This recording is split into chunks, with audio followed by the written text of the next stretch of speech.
Here we are excavating the annex of an early Christian rath dating from around 500 AD until early medieval period.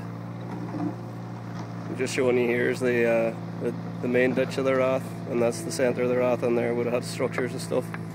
And the annex that we're standing on at the minute would have been used for keeping livestock, keeping them on at night.